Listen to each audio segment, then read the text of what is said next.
Hi everyone, it's me again. Welcome back to my channel. If you still haven't subscribed, I don't know what you're waiting for. Go ahead and hit that subscribe button.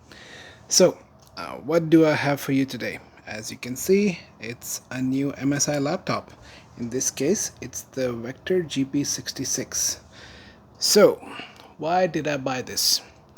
The reason I bought this is because my wife, she needed a new laptop, and it needed to fulfill a certain requirements that I will go through.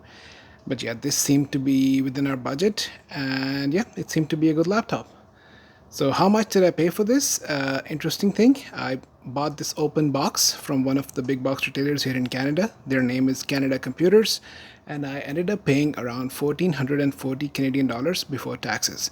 Depending on where you live, you will be paying different amount of taxes. Even in Canada, different provinces have their own rates, so it's no use for me to tell you how much I paid with taxes, but before taxes it was $1,440, 1440. So, what were my requirements? In my case, my requirements were that I wanted something to have the dedicated GPU, and it had to be at least NVIDIA RTX 3070 or higher. So, in this case, this laptop has a 3070 Ti. So, that's requirement number one, check. Then, I wanted something that had a screen that's at least 300 nits bright. So this laptop fulfills that requirement as well. It's a 9020 by 1080p or full HD screen, and it's, as you can see, a 240 Hz unit.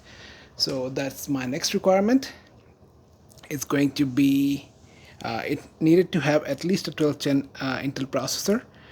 It could have been Intel or AMD, that wasn't a specific thing for me, but I wanted it to be at least 12th gen or equivalent from AMD side. So in this specific case, the processor is 12700H from Intel.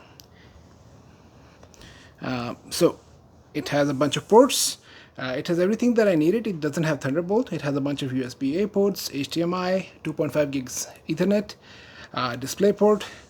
Yeah, so it has a good selection of ports. It doesn't have an SD card reader. It would have been nice to have that, but other than that, it has good selection of ports. So what are my first impressions?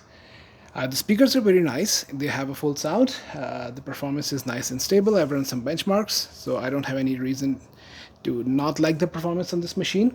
The construction, as you can see, is mostly plastic. The lid is metallic, but most of the other parts are plastic. I think that's what allowed them to keep the cost down.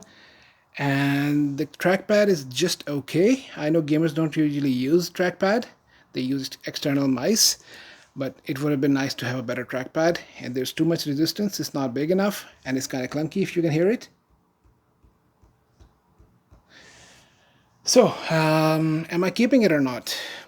Unfortunately, no, I'm not going to keep it.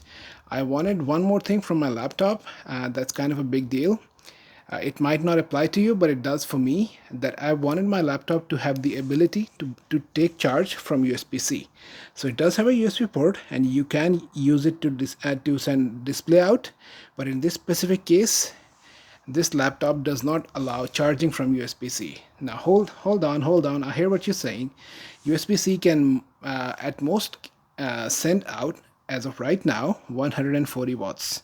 So yes, that's true, but even if it had 100 watts, I know I would not be getting full performance, but it's better than nothing. So I have USB cables with 100-watt adapters plugged into them all around my house. So even if I wanted to have this laptop on my lap, just working around the house, I know I would not be getting full performance, but that's one of my definite requirements, that whatever laptop I end up buying, I need it to be powerful, and I also need it to accept charging from USB-C. So yeah, this one does not accept charging from USB-C. I know it will not give me the best performance, I know it will not give me the best charging speed, but I just needed to keep the machine topped up. So yeah, I bought an MSI laptop, and unfortunately this one is going back.